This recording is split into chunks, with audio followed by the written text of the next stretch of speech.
I just want to say thank you, first of all, because it's been a really brilliant evening. It's been really, really one of the best talks I've ever been to. And I'm not just saying that because I know Rebecca.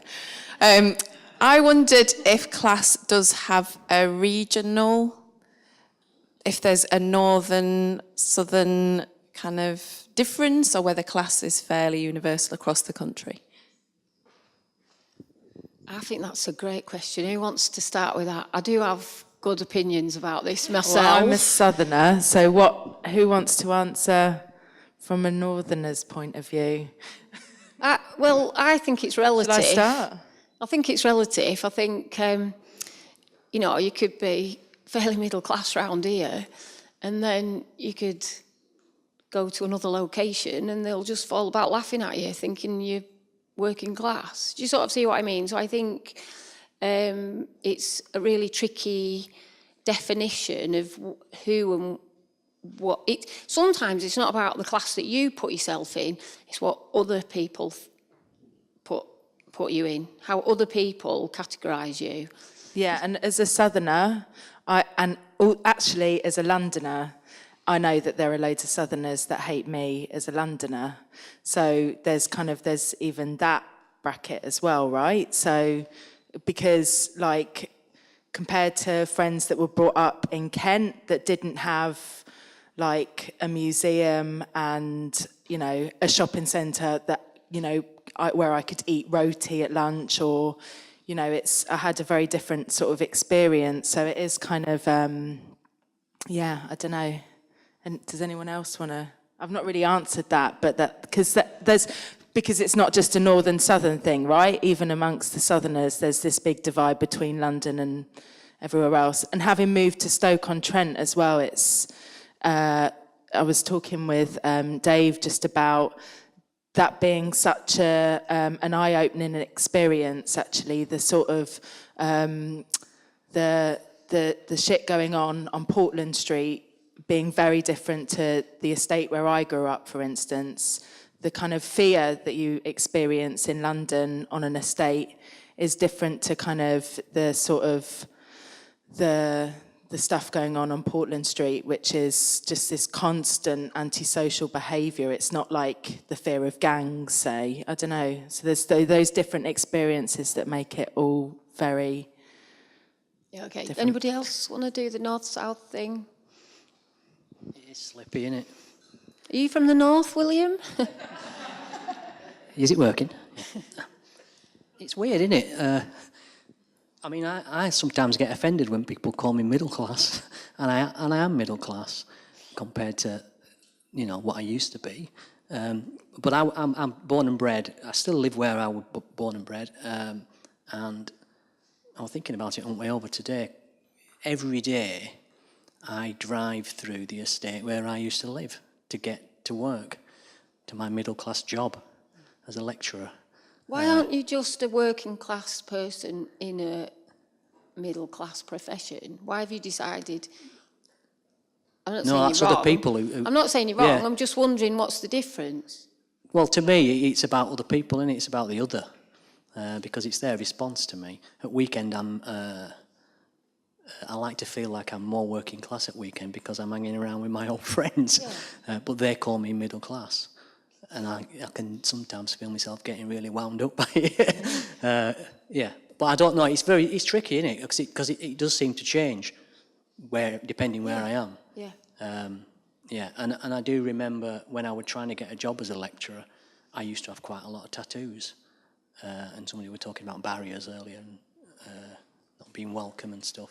And I felt the need to get rid of those tattoos to be able to access academia. Or just wear more. Yeah. But I remember a time as well where I used to also, I do it sometimes purely just so people can understand what I'm saying, change my accent when I'm talking to certain people. You do it as well, I've noticed. Yeah, I've got a telephone voice. But, there's that as well, isn't there, where it depends where you are, situational almost. Anybody else want to answer to that one before I go roaming with the mic again? I can give you a long academic lecture, if you like. Very quickly, it's worth thinking about class as a kind of set of categories that we use to understand how society is divided up. And usually there's lots of debates about this, but academics will think about people's jobs. Sometimes they'll think about income, but really they'll think about occupations, because occupations are really, really important in how society is divided up and sort of stratified. I think this is slightly different from thinking about class as a category of identity. There are, sort of both our who does what job and our sense of identity have a relational aspect, and class is, a kind of dynamic, relational characteristic for individuals and communities. But often the debates do conflate the two things. So, for example, like talking about being an academic lecturer, that's a story of having a particular social origin, so the kind of occupations your parents were doing, and then having a particular destination, being socially mobile between class origin and class destination. And for like a lot of academic research, that's quite a sort of technical category, and we describe society's kind of openness or fluidity. But obviously, individuals experience this in terms of like discussion about their accents, about barriers, not feeling welcome, going into spaces that are kind of classed in particular ways. So yeah, it's a boring point, but it matters because if you want to do things that are interventions that kind of change the way cultural production is or is not welcome to particular individuals, whether it's in class terms or intersecting with gender, ethnicity, things like this, then I think it is worth kind of separating out the kind of the identity stuff from the sort of stratification stuff. Wow. Okay. Anybody else? Or is it, any more questions? Yeah. You got a question? I just want to say thanks, first of all. It's been a really, really fascinating evening. I wanted to ask you, there's your work, Dave, and the Panic Report, and you're writing, you're all responding to these issues. And I've done a bit of work around kind of, the decolonising the museum, decolonising the curriculum, and there's this kind of move, and it seems to be developing some momentum. And I was wondering how you see, do you see this agenda growing? How do you see it going forward, really?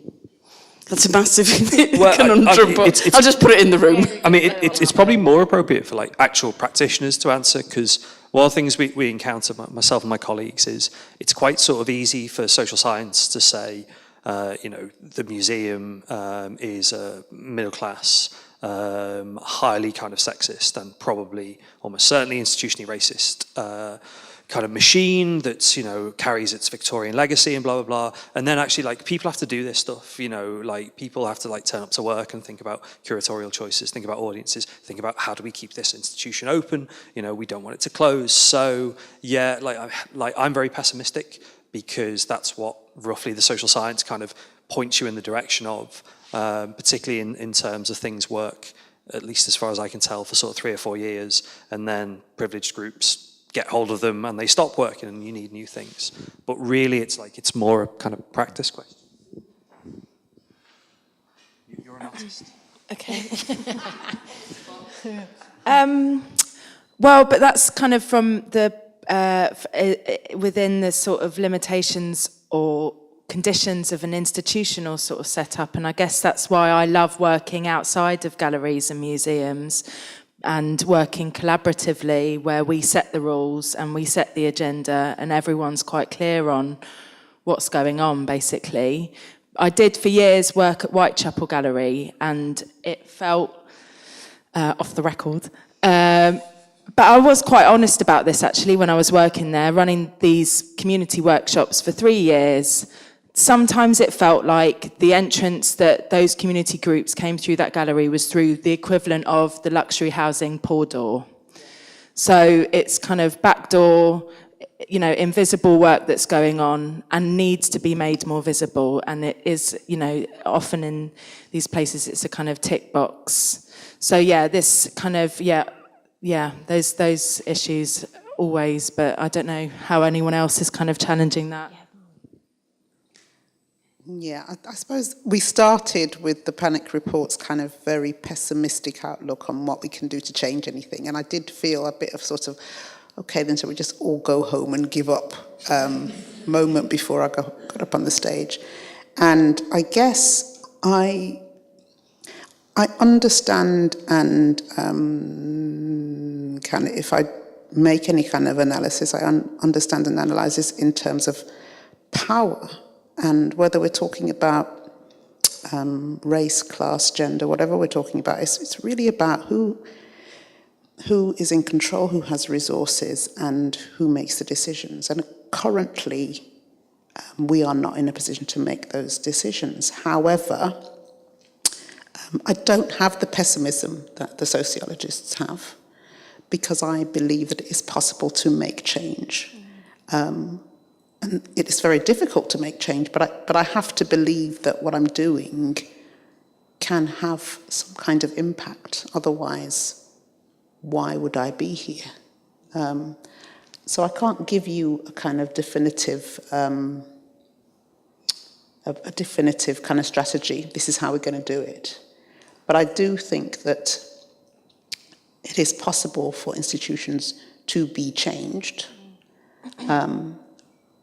But we have to be a lot less apologetic, a lot more vocal. I mean, I find it really fascinating that people are so reticent about discussing their discomfort in terms of class.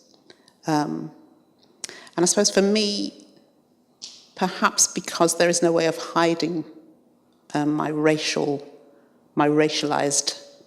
identity, the discussion about whether I am or am not, it's kind of interesting for me to kind of listen to. Interesting is the wrong word. So I sat on a panel not so long ago where an artist who I think was born in the UK, but her parents were migrants from, I believe, Pakistan. And she asked the question, and this is about race again, about black art, whether her work would be seen as black. And she said, it's not my, I don't have a choice about whether it's seen that way. That is imposed upon me. And so whether artists want to make work that addresses those issues or not, the work will be seen in that way. And I guess a lot of my experiences has been mediated by that aspect of my identity, which is always foregrounded. Very boringly for me, actually, but that's always foregrounded. So in response to the question about class, whether it's different in the north or the south, when I think about class, I think about power, access to resources, and really it boils down to life choices. And I think that because I am, even though I am racialized as black, because I have a certain level of education, probably an enhanced circle of influence than my parents had, there's a little bit more privilege there than would have been available to my parents. And so I don't tend to deny that aspect. Whether I would call myself middle class or not, that's a little bit more of a leap. But I do, coming back to your question, I do believe it's possible for people to change their circumstances and for artists to employ their work to assist in that in whichever way feels appropriate.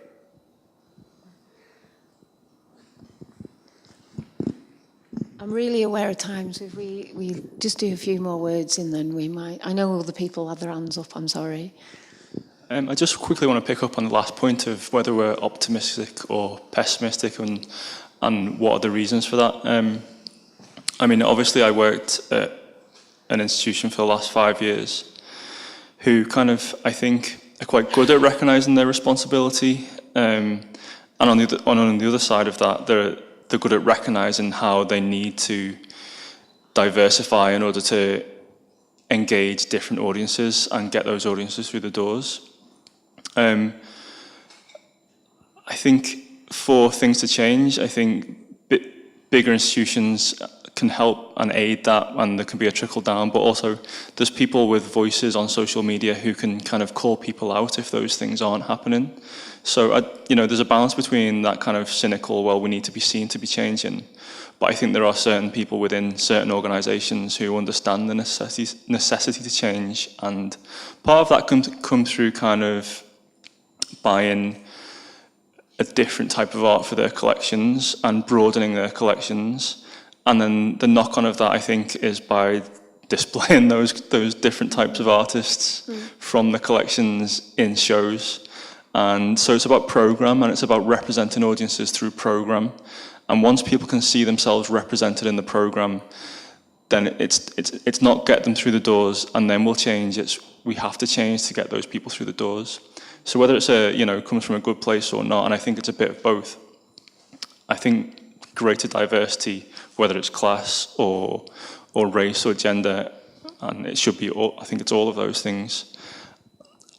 I'm cautiously optimistic, I think. Okay. I think maybe we'll end on the optimistic bit. I know we could have kept on going, and I do apologise that we overran and didn't have time for so many questions. But I wanted to thank everybody on the panel this evening, and I hope you'll join me with thanking them one more time.